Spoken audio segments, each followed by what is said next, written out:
momento vamos a hablar del informe científico, que es un documento que se suele redactar tras acabar un experimento sencillo, con la finalidad de recoger todos los datos que se han obtenido en el experimento para discutir las conclusiones que se han obtenido también de esos resultados y sobre todo para permitir que cualquier persona que lea el informe científico sea capaz de entender por qué se ha hecho el experimento, qué se ha hecho, cómo se ha hecho, cómo se han analizado los resultados y por qué las conclusiones son coherentes.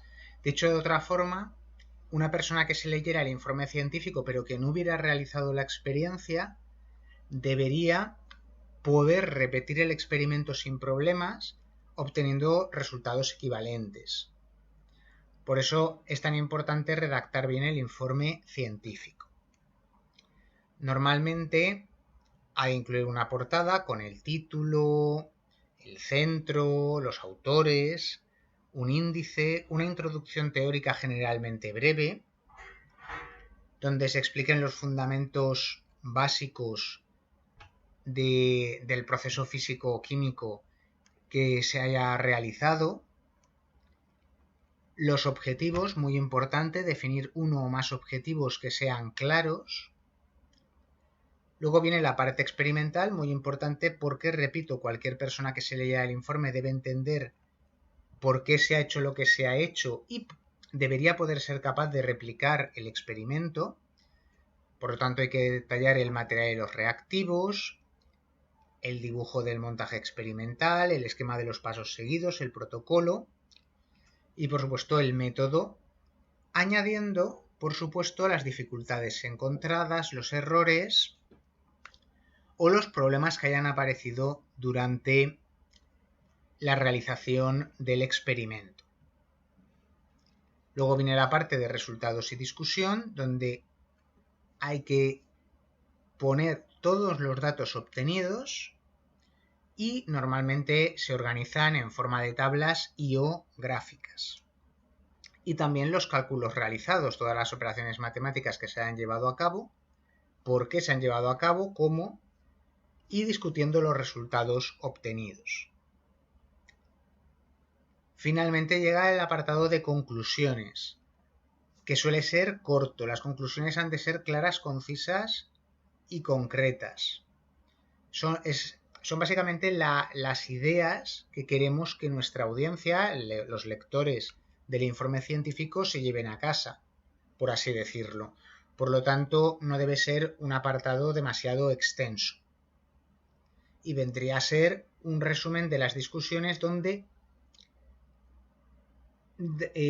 contestamos a las preguntas de investigación que haya habido, que normalmente se habrán destacado en la introducción o en los objetivos, y decimos claramente si las hipótesis se han cumplido o no se han cumplido. Por último vendría el apartado de la bibliografía, donde incluiríamos libros de texto, manuales, páginas web, artículos científicos, todo lo que hayamos podido utilizar para la realización del informe. Por otro lado, ya para concluir este punto, vamos a hablar de las pseudociencias. Habíamos dicho que disciplinas como el arte, la religión o la filosofía son acientíficas y eso no es ningún problema, ni son científicas ni pretenden serlo. El problema viene cuando aparecen disciplinas que no son científicas pero sí que pretenden serlo.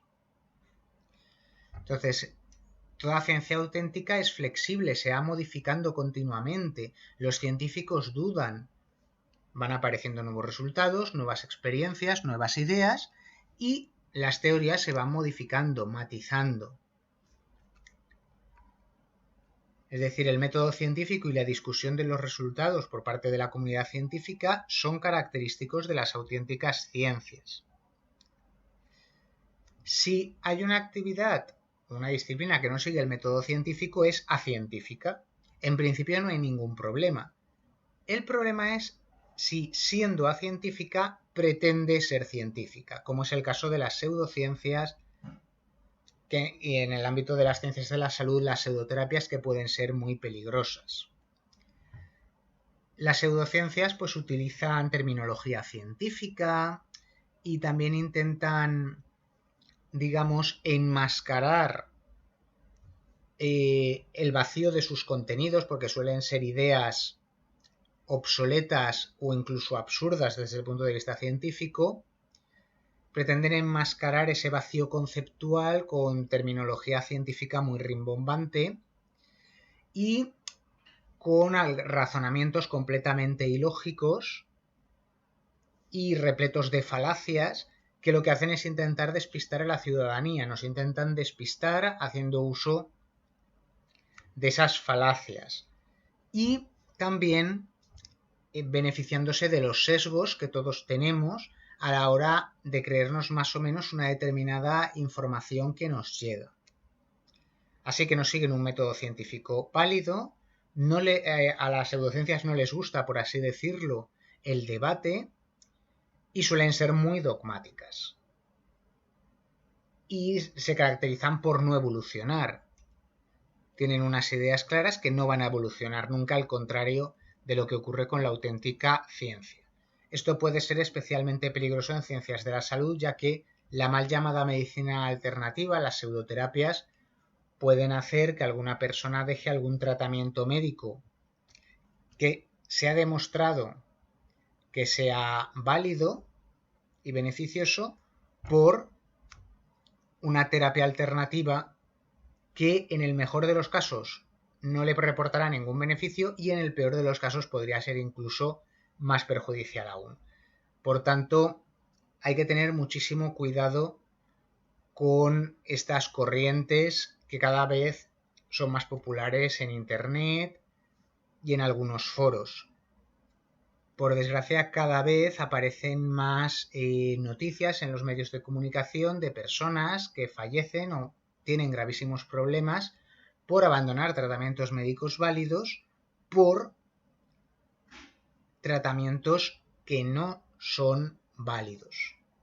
Es decir, no se puede curar un cáncer tomando zumos, por ejemplo, o yendo a un curandero.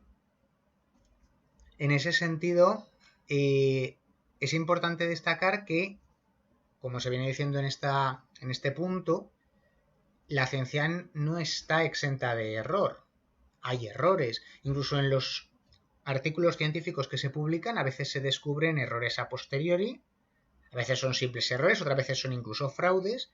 Pero lo bueno que tiene la comunidad científica es que más pronto o más tarde se descubre ese hecho y se corrige. Entonces, por supuesto que la ciencia va evolucionando. Lo hemos visto, lo estamos viendo, por ejemplo, ahora con la enfermedad de la COVID-19 y el coronavirus, esta crisis sanitaria de 2020, donde lo que se decía en marzo pues ha ido cambiando a lo que se dice ahora en agosto, pero es normal porque hay más datos, se conoce mejor la enfermedad, se conoce mejor el virus, se conoce mejor cómo reaccionan diferentes tipos de personas ante la enfermedad y se van matizando algunas afirmaciones y cambiando otras y añadiendo otras, por supuesto. Así funciona la ciencia. No por ello debemos confiar en las pseudociencias antes que en la ciencia, porque la ciencia se puede equivocar en algún momento. No, porque el método científico funciona así. Hemos de ser pacientes. El principal problema de las pseudociencias es eso, que nos puede despistar y por eso ponernos en riesgo únicamente por los bulos, falsos mitos y leyendas urbanas que proliferan por culpa de los defensores de las pseudociencias.